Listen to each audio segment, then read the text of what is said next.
జై భీమ్ ముందుగా ఈరోజు యొక్క ప్రెస్ మీట్ ముఖ్య ఉద్దేశం ఏంటంటే మేము ప్రజాస్వామ్య దేశంలో ఉన్నామా లేక రాచరిక పాలనలో ఉన్నామో అర్థం కాని పరిస్థితి ఈరోజు రావడం, మరి ముఖ్యంగా డాక్టర్ బాబాసాహెబ్ అంబేద్కర్ ఇచ్చిన రాజ్యాంగ స్ఫూర్తితో హక్కుల కోసం మేము కొట్లాడుతూ ఉంటే, మేము మాట్లాడుతూ ఉంటే కొంతమంది మా పైన బురద జల్లడానికి అదే ప్రెస్ క్లబ్ వేదికగా కొంతమంది నాయకులు అని చెప్పుకుంటున్నటువంటి వ్యక్తులు వచ్చి మా పైన రకరకాలుగా కూడా వ్యాఖ్యలు చేస్తూ ఏ విధంగా చేస్తామంటే కనపడలేదా వినపడలేదా అంటది.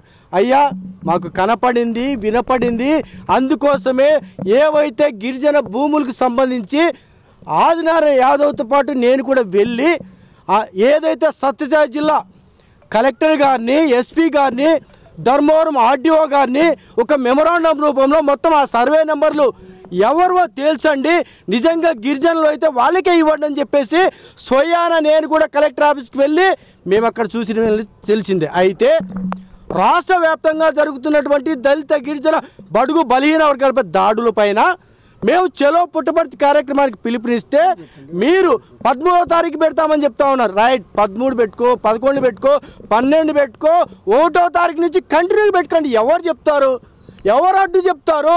మీ ఇష్టం.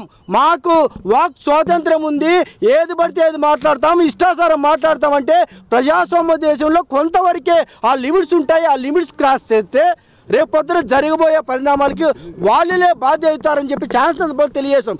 ఎందుకు ఈ మాట చెప్తా ఉన్నామంటే ప్రెస్ మీట్లో మాట్లాడుతున్న సందర్భంలో ఒక నాయకుడు మాట్లాడుతూ ఉన్నాడు, ఆదినారాయణ యాదవ్ దొంగ, ఆదినారాయణ యాదవ్ 420 ఒక ప్రజాప్రతినిధిని పట్టుకొని మీరు ఏం మాట్లాడుతూ ఉన్నావు?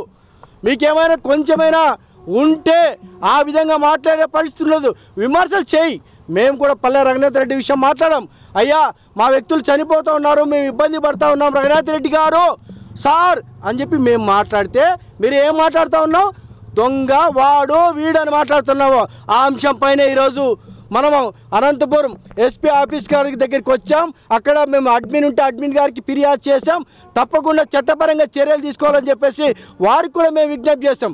మరో బాధాకరమైన సంఘటన ఏంటంటే పొద్దున్నుంచి ఒక ప్రెస్ క్లబ్ వేదికగా పెట్టుకుందామంటే అక్కడ ఇబ్బందులు లేదు, సొంతంగా ఏదో ఒక వేదిక ఉంది, కళ్యాణ మండపం ఉందని చెప్పేసి అక్కడ పెట్టుకుంటే అక్కడ ఇబ్బందులు.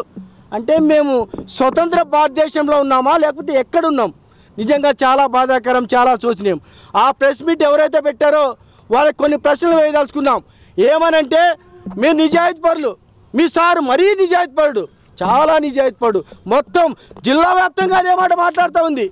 ఆలమూరులో చంపిన దానికి సంబంధించి మీ సార్కి ఏ ప్రమేయం లేదు. పుట్టపర్తిలో 20 కేసులు పెట్టిన దానికి ఏ సంబంధం లేదు. ఆదినారాయణ ఏ కేసు పెట్టే సంబంధం లేదు. కియా దగ్గర ఏ కేసు పెట్టడానికి మీ సార్కి సంబంధమే లేదు. మీ సార్ అంత ఉత్తముడు. దాదాపు కమలాసన్ సార్ని ఎప్పుడో చూసాం, సినిమాలో చూసాం. మా సారు ఇంకా చాలా మంచివాడు. ఎందుకంటే కమలాసన్ సార్ ఏం మాట్లాడు, చాలా మంచి వ్యక్తి మీ సార్ అని చెప్పేసి మేము కూడా ఒప్పుకుంటా ఉన్నాం. నిజంగా దమ్ము ధైర్యం ఉంటే ఆ పల్లె రఘునాథ్ రెడ్డి సార్ ఒకటే తెలియజేస్తున్నాం. అసలు కుల సంఘాలంటే లేదంటే పార్టీలంటే బడుగు బలహీన వర్గాలంటే ఎందుకు సార్ మీకు భయము? మీరు ఖచ్చితంగా ఉన్నారు కదా. అదే ఆదినారాయణ యాదవ్ అనేక సందర్భాల్లో ఓపెన్ ఛాలెంజ్ చేశాడు. మీకు నిజంగా ఏదైనా దమ్ము ధైర్యం ఉంటే ఓపెన్ డిబేట్కి రాండి అన్నారు. మీరు ఎందుకు రారు సార్? మీరు ఎందుకు రారు సార్? పల్లె సార్ మీకేమైనా వినపడతా ఉందా? మా వర్గాలపైన మాకు ప్రెస్ మీట్లు పెట్టేది వద్దు. మాకు ఒక బాధాకరమైన సంఘటన, ఎస్సీ ఎస్టీ బీసీ మైనారిటీ చేసి ఏర్పాటు చేసిందే ఈ యొక్క వర్గాలు మొత్తం కలుపుకుందామని. మా వాళ్ళు మాకు తిట్టుకోవడానికి అనుకోవడం చాలా బాధగా ఉంటుంది సార్. మేము అనట్లేదు. మీకు నిజంగా బాధ్యత ఉంటే, మీకు ధైర్యం ఉంటే ఒకటే తెలియజేస్తా ఉన్నాం. రేపు పొద్దున్నే 10 గంటలకి బాగా వినండి సార్, ఖచ్చితంగా వింటారు వీడియోలు. రేపు పొద్దున్నే 10 గంటలకి అనంతపురం నడిబొడ్డున డాక్టర్ బాబాసాహెబ్ అంబేద్కర్ విగ్రహం దగ్గర చర్చకు రాండి. మీరు చర్చకు రాండి. మా ఆదాయాన్ని కూడా తీసుకొస్తాం. మీరు చర్చకు వచ్చే ముందు న్యాయపరంగా లీగల్గా లాయర్ని తీసుకురావండి. అదేవిధంగా పోలీస్ యంత్రాంగాన్ని కోరండి. ఒక చర్చ పెట్టుకుందాం సార్. ఆ మహానుభావుని ముందర ఎవరిది తప్పో ఎవరిది ఒప్పో తెలుసుకుందాం. మరో మాట మాట్లాడుతూ ఉన్నాడు. ఎవరు మాట్లాడుతూ ఉన్నారంటే ఎవరైతే పేరు చెప్పకూడదు కానీ ఆ నాయకుడు అనే పేరు ఎలా ఉంటుందంటే, మేము గర్వంగా చెప్తున్నాం, ధైర్యంగా చెప్తున్నాం. మేము బీసీకి అండగా నిలబడుతున్నాం, ఎస్సీలకు అండగా నిలబడుతున్నావు. నువ్వు ఏ వర్గానికి కొమ్ము కాస్తున్నావో ఒకసారి తేల్చుకోవాలని చెప్పేసి ఎవరైతే ఆ సార్ మాట్లాడాడో నిన్న ప్రెస్ మీట్లో ఆ సార్ గుర్తు తెచ్చుకోండి సార్. ఇంకోటి మాట్లాడుతున్నాం, మేమంతా ఆదినారాయణ యాదవ్ బాధితులు ఉన్నారు, వీళ్ళందరినీ తీసుకొస్తాను. రైట్ సార్, మీరు కూడా అంబేద్కర్ విగ్రహం దగ్గర మీ బాధ్యతలు మీరు తీసుకురావండి. మేము కూడా పల్లె సార్కి సంబంధించిన బాధ్యతలు మేము కూడా తీసుకొస్తాం. చర్చా వేదిక పెట్టుకున్నాం. అది ఎవరు తప్పో ఆ తర్వాత ప్రభుత్వాలు కానీ లేకపోతే అక్కడ వచ్చిన న్యాయ వ్యవస్థ కానీ ఖచ్చితంగా తేలుస్తుంది సార్. మరో మాట మాట్లాడుతూ ఉన్నాం, రకరకాలుగా మాట్లాడుతున్నాం. మనము ఈ దేశంలో ఉన్నప్పుడు, ఈ రాష్ట్రంలో ఉన్నప్పుడు ఎవడేమో సచ్చిలుగా బతికే పరిస్థితి లేదు. చిన్న చిన్న తప్పులు ఉంటాయి. అంటే మా బీసీ నాయకుడు ఎదగకూడదా? ఆర్థికంగా ఎదగకూడదా? ఎదిగితే ఇంత కుళ్ళమంట.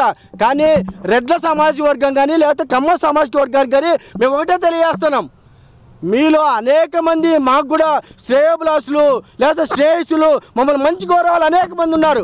కేవలం ఈ యొక్క ప్రెస్ మీట్ కేవలం పల్లె రంగనాథ్ రెడ్డికి మాకు మాత్రమే, మిగతా వర్గానికి ఎవరికి సంబంధం లేని అంశము. మీకు నిజంగా దమ్ము ధైర్యం ఏమైనా ఉంటే పల్లె సార్ మీరు కూడా ప్రెస్ మీట్ పెట్టే వ్యక్తులు ఎవరైనా సరే రేపు పొద్దున్న 10 గంటలకి డాక్టర్ బాబాసాహెబ్ అంబేద్కర్ విగ్రహం దగ్గరికి వస్తే మీరే మేమే తేల్చుకుందాం. మరొకసారి గర్వంగా ధైర్యంగా చెప్తా ఉన్నాం, బీసీలకు అండగా నిలబడతాం, ఎస్సీలకు అండగా నిలబడతాం, ఎస్టీలకు మైనార్టీలకు కూడా ఖచ్చితంగా అండగా నిలబడతామని చెప్పేసి మరొకసారి గర్వంగా చెప్తా ఉన్నాం. మీరు దేనికోసం నిలబడినారో ఒక్కసారి మనసాక్షితో ఆలోచించుకోవాలని చెప్పేసి నిన్న ప్రెస్ మీట్ పెట్టే సార్లందరికీ కూడా మరొకసారి తెలియజేస్తూ, ఏదేమైనా సరే రేపు పొద్దున 10 గంటల వరకు టైం ఇస్తా ఉన్నాం. నీకు ఏదైతే అన్యాయం జరిగిందో అదే అన్యాయం కోసం మీరు డాక్టర్ బాబాసాహెబ్ అంబేద్కర్ విగ్రహం దగ్గర తీసుకురండి, మేము కూడా వస్తాం, మీ పల్లెసారిని తేండి, మా ఆదరణ కూడా తెస్తామని చెప్పి తెలియజేస్తూ జై భీమ్, జై హింద్.